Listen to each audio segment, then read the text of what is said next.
Panda off the charts, Danny Meyers, Alon Fong, Bob Chiappardi. We promised you an amazing guest. We've got an amazing guest with us. We have got a rapper by the name of Luce Cannon. Luce Cannon. I love that name, first of all. How you doing, man? I'm doing great. How y'all doing? We're Good. doing Welcome, good. welcome to the show, man. My first question is, how did you come up with the name Luce Cannon? My grandmother gave it to me because she said I was just wild. I was a wild little boy. Nice. Now, you were a producer for 10 years before you started officially rapping. Is that true? Yeah, that's true. Yeah. What got you to make the change? And what's the difference between producing and rapping for you? The difference is it's a lot more money, but it's a lot more work. So when I was just producing or writing, I just give it to the artist. Mm. And then I just really got tired of them just messing up the song after I gave it to them. And I'd be like, I'm gonna just do it myself. No, but it was mainly the change of me making so many artists rich and not getting the satisfaction of the money in the business. So I decided to just like, okay, since I made everybody else rich, I know I could do that for myself. Absolutely. Very Absolutely. good. I love that. I love Did it. it take you a while to figure out your voice and stuff like that? Because I mean, obviously, going from behind the board to in front of the mic is a pretty big difference. It's a totally different skill set in many ways. So, did those 10 years producing, were you kind of just rapping on your own anyways and writing lyrics and all that stuff on your own, and then it just came organically, or? Yeah, no, so it came naturally because you know how like you mimic artists and be like this artist would sound good on this track, and then you write it and write the hook and then you send it off to them. Okay. So it like in that process, I was like known for You like do a rough sounding like vocal. different artists. Yeah. Yeah, yeah. So you did a Okay. rough vocal. Oh, very cool. All right. So you were doing more than the beats. You were also writing the lyrics and melodies, vocal melodies and stuff like that too. Yeah. Oh, very cool. All right. That's awesome. Nice. We are here with Luce Cannon, hip hop artist and producer. I'm going to just get right to it here. We want to get the scoop on what's going on. So, in the news right now, all you can hear about, other than presidential stuff, is Diddy. P. Diddy, Buff Hmm. Daddy, whatever he was going by. Diddy is in a whole lot of trouble for Mhm. some of his parties, and I read a story that you were actually at one of his crazy parties. Is that true? Yeah. I was at several Diddy's parties. Uh-oh. And so I know the story that you mainly is the Carl's Winslow story. It's like Uh, so it was like maybe like 10 years ago. I was at the party, everybody was chilling. I walked through the house. When I walked through the house or whatever, I'm a kid, so I hear Diddy wearing out the a girl supposedly, right? So I just hear like, ah, ah, ah. So I was like, what? I'm like, oh, somebody getting busy in here. So I opened up the door and I'm being goofy. So I kicked in the door like, oh, what's going on in here? And then next thing I know, I seen Carl's Winslow head. Oh. I said, oh God. Oh, oh, as Snoop would say. Surprise, surprise. Yeah. So when I seen that, Diddy, after he finished, he was like, because I was like, oh God, he was like, Jesus don't got nothing to do with this. And then he said, there's nothing more making a man do something for some money than this. I was like, okay, All whatever. right. Prison sex domination. Okay. Man. So, and then it was like my last interaction, it was like when I seen French Montana, we was all on a yacht and Diddy, they was groping each other. They was loose off with the drink and Yep. whatever else they do. And then Diddy came back. Well, he left with French Montana. He came back sweating, drenched. French Montana came like walking funny, and then he made that announcement talking about we got French Ciroc. And they called the Ciroc Boys. So everybody was a part of the Ciroc Boys. So that was a moment of history. But I broke the story is because of Cassidy. It's like, I mean, Cassie Cassie, is yeah. my wife, good friend. And, you know, she was like, she kept crying and, you know, like talking to her and stuff like that. So I was like, well, I'm gonna have to expose him because he doing a whole lot of messed up things to Yeah. male and female. You Yeah. get what I'm saying? Yeah, for sure. Well, with all the stuff coming out of the allegations against him, clearly he was about that life among many other lives. So Yeah, no, definitely. And So then go it's ahead. crazy. No, it's crazy because even the baby oil stuff that we coming to find out, people is getting high off the baby oil. So Oh, if he, wow. yeah, man, I guess So you just get so rich and have slept with so much pussy and whatever else, you just got to try something new, I guess. I don't know. yeah, yeah, I guess, but at least try to do like foursomes or fivesomes with women. Try to do He's something beyond that, different. man. He's like, you can at least Like, send your old DJ something, you know? man, no, like, I mean, Diddy is like, he's real freaky. So yeah, it's like certain things he knows, certain people he can't try that with. of course. And Predators always can pick their victims out, man. of course, he was real good at it. Okay, I got one more question. Then I do want to get to your song, Cookout. So before that, a timing question. Did you come forward with all of his stuff about Diddy after the raids on his house, or did you come forward before that? No, I started all that. That came Long after, right? like way before, no, way before the raids. Like Okay, Yeah, no, I'm saying you the did. Yeah, yeah. story. Yeah, I'm yeah, talking yeah. about when you Way came before forward. that. Yep. And Okay. then it was just the fact that everything trickled down. Um, I was like, this is the year of exposing people. 2024, we need to correct this industry because there's so many wild and crazy and people. And then the crazy part about it is we just had the awards in Vegas, right? Right. And when we had the awards in Vegas, it was no after parties. Yeah, everyone's scared to do that right now. It's like me too, Yes. except yeah, man. So everybody like they get it now. You get what I'm Yeah, saying? good. Handle No, your that's good. business, come home, do the awards, and go home.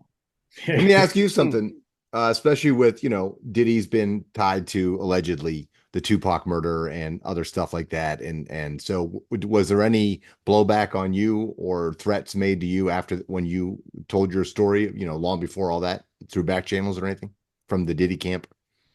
Listen, they don't want to die. So at the end of they have to keep that. See, it's certain people they can mess with.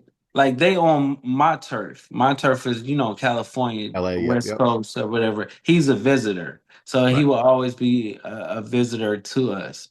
So it's like they could say that his son said, nobody better not say the no Diddy thing.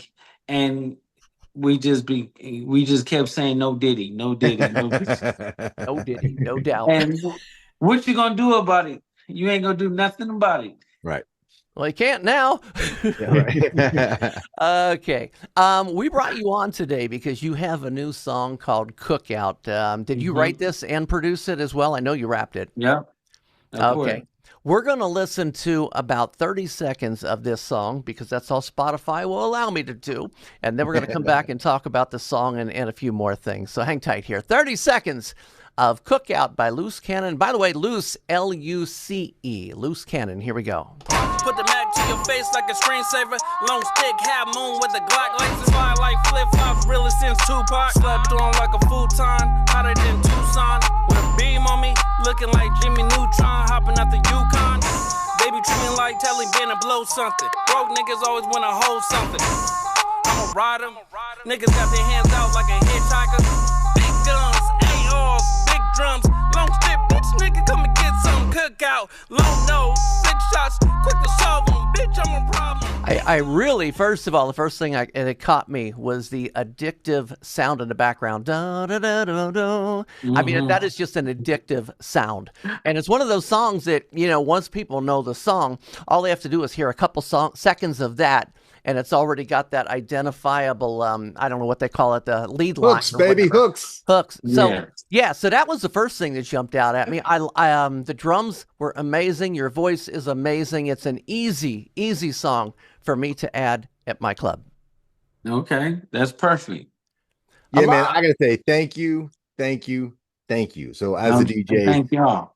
I like pop tracks that have a banging beat. Like for me, the last couple of years, it's been all minimal, maybe an 808, no snare, it's got no energy. It's all like 50 to 60 beats per minute. I like up tempo. I'm a little older, so I grew up in an era where hip hop was banging. The beats were banging, not chill and mellow, and it wasn't. So I love that. The production's amazing. The hooks, like you said, the almost Middle Eastern vibe on that. What instrument Mhm. sample? What was that? What is that?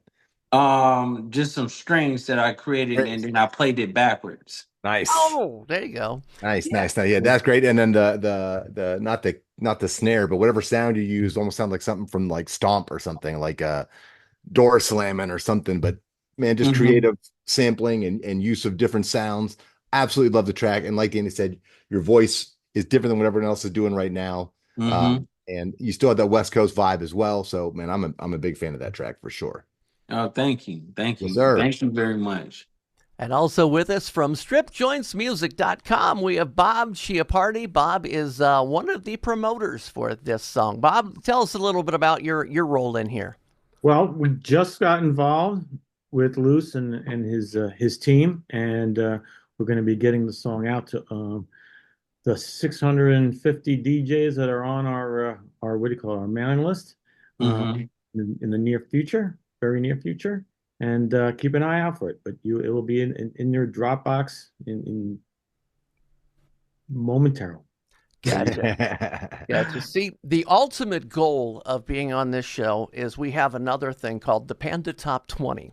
Top Hmm. 20 songs being played by strip club DJs all around the world. So we tell a lot of DJs about the music, and then we hope that they turn right back around and they put that on their charts, and then we can get you on the Panda Top 20. And that is what we want to do. That's the goal.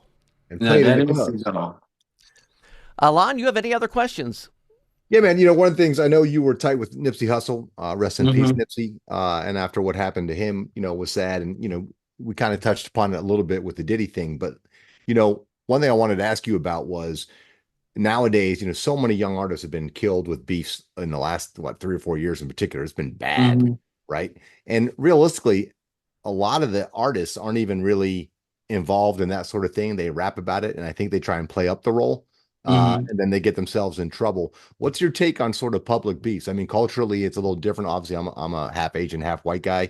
Hmm. And so, the artists that I've worked with, we don't, get in beefs like that. It seems to be a hip hop thing a little bit. You know what I mean? Yeah. But do you think that's going to change? Do you think it's time for that to change? Because young guys are losing their lives over, lyrics and really Yeah, in the big and picture, small things.